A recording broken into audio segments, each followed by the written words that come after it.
สบายดีเนาะสบายดีทุกคนเนาะมื้อนี้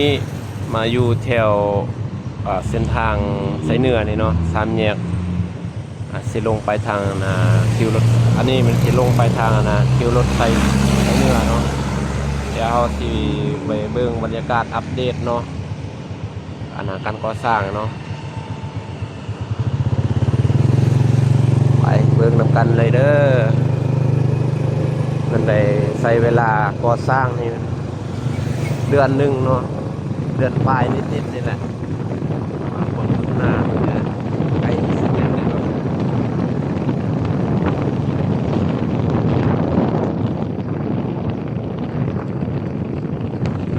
คนเริ่มก่อสร้างนะครับเริ่มจุดนี้เนาะเริ่มจุดก่อสร้างเนาะแต่ตอนนี้เป็นกาความทุกหน้ามันก็ยังแต่ 95% เนาะสำเร็จไปแล้ว 95% เนาะยังแต่อีก 5% เนาะได้เทียงเอาทางงามทางดีแบบนี้นะเนาะเอาลงทิศก่อนนี่ยังก่อนเดือนนะเนาะแล้วสมเสยเนาะสมเสยกับบริษัทนี่เนาะบริษัทนี่เป็นว่าไวทันใจดีเนาะก็สมเสยนั่นเด้อก่อสร้างนี่ไว้ในมาตรฐานเนาะ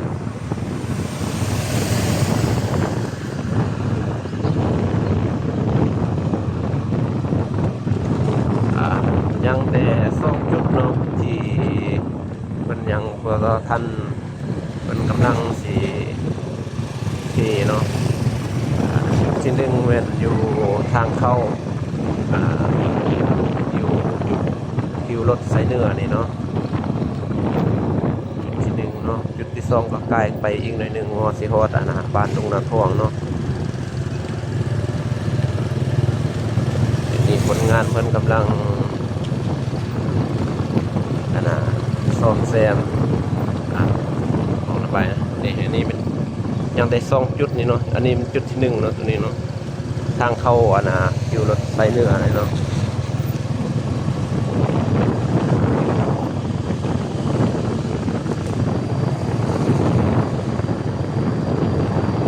คาดว่า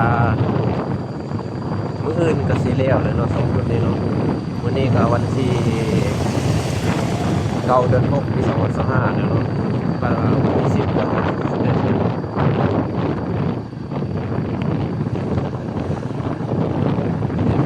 2 ทางได้2 จุดได้2 จุดนี่นะครับแล้วว่าสำเร็จเลยเนาะแต่ซ่อมแซมระบายน้ำเนาะอยู่บริเวณพวกทางนี่เลยเนาะแล้วก็ไรแบ่งเป็นเขตอันนี้เป็นจุดที่2เลยเนาะตัวนี้เนาะ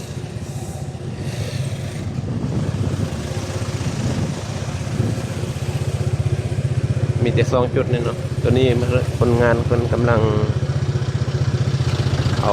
ทรายลงแล้วก็สีได้ที่คอนกรีตลงแล้วตอนนี้เนาะ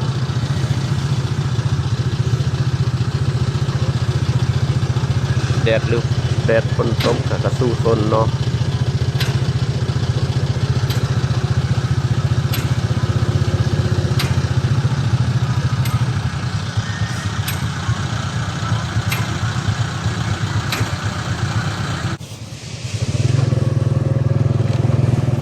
นี่แบบเด็ดเสร็จสิ้นเลยนะ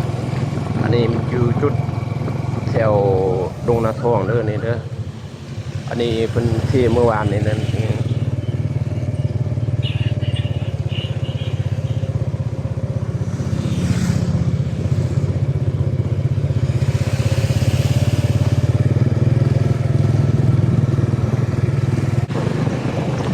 บริเวณนี้เดือผ่านมามันมีคุ้มมีคนตกแล้วเราทางเชี่ยวก็ได้เลยเนาะนี่เนาะเป็นจุดเดี๋ยวนี้มันได้ทางคอนกรีตเนาะ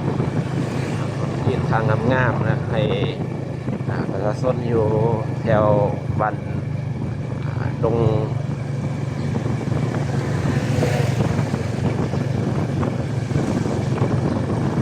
งเรือท่วงนี่มีความสะดวกสบายเนาะแล้วก็ชาวลาว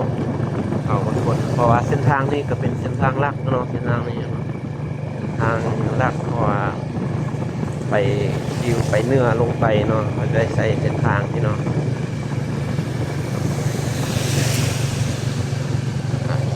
เอาสิจบคลิปเพียงเท่านี้เนาะขอบใจทุกคนเนาะมีบนใดก็สร้างใหม่แล้วเขาสิไปอัปเดตให้เบิ่ง